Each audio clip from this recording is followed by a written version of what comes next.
for a limited time, $1 gets you full access to all the automotive industry news and content CBTnews.com has to offer.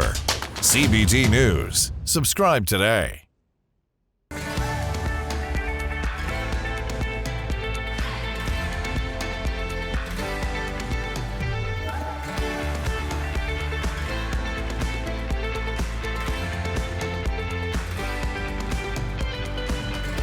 Welcome to CBT News with Bridget Fitzpatrick. Good morning, everyone. Welcome back to CBT News. I'm Bridget Fitzpatrick. Thank you so much for joining us. Today on Inside Automotive, we're joined by Charlie Chesbro, Senior Economist and Senior Director of Industry Insights at Cox Automotive. But first, here are today's top stories. General Motors is experiencing backlash from customers who have noticed that GM is gradually phasing out Apple CarPlay and Android Auto on its feature EVs.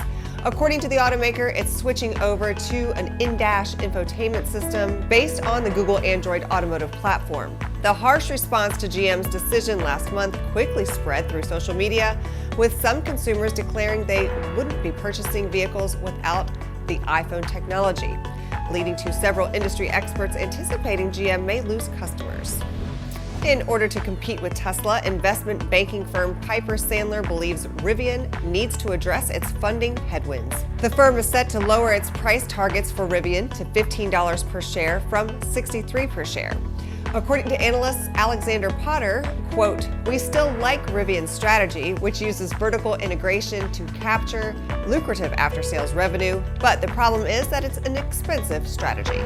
In more EV news, luxury manufacturer Lucid Motors reported on April 13th that it produced 2,314 of its Air sedan in the first quarter. However, it only delivered 1,406 Airs to customers, indicating that demand is weaker than anticipated.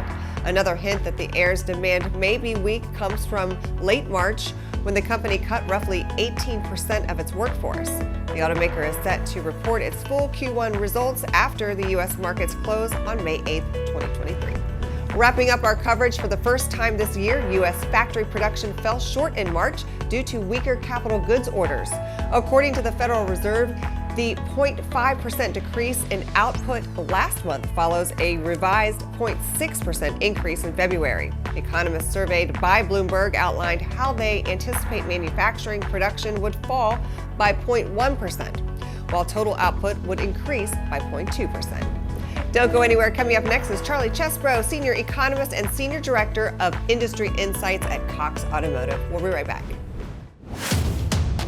Delivering the news dealers count on for 10 years. Subscribe today and join thousands of other automotive professionals.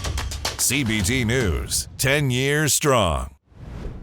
Today on Inside Automotive, we're pleased to welcome back Charlie Chesbro, Senior Economist and Senior Director of Industry Insights at Cox Automotive, to share his perspective on first quarter sales and recommendations for dealers in today's automotive retailing climate. Check it out.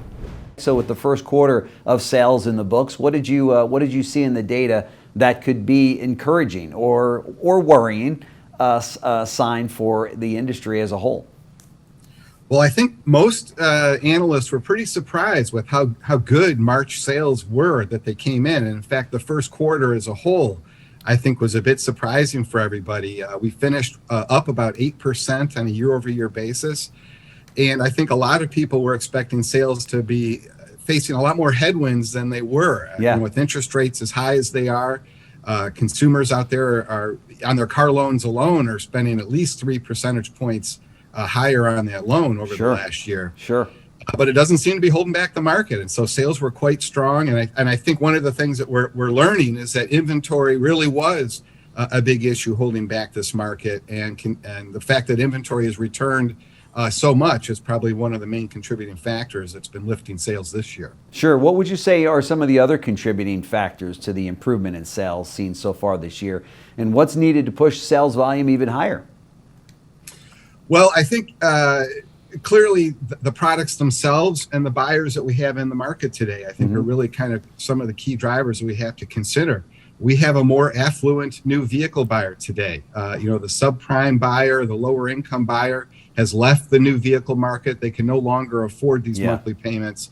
And the consumers that still are in the market today in the new vehicle market can afford these expensive products and want these expensive products. Sure. And so we're still seeing that the vehicles that are the higher price points, the bells and whistles, the big EVs are still selling quite well out there. And there's little reason to think that that's going to change anytime soon. All right, be sure to watch this interview in its entirety right here at cbtnews.com. That wraps up our show for today, but we invite you to join us back here again tomorrow morning for all the latest news and trends impacting the retail automotive industry. And be sure to follow us on TikTok, LinkedIn, Facebook, and Twitter. I'm Bridget Fitzpatrick. Thanks for watching and have a great day. CBT News, your #1 resource for auto industry news and content.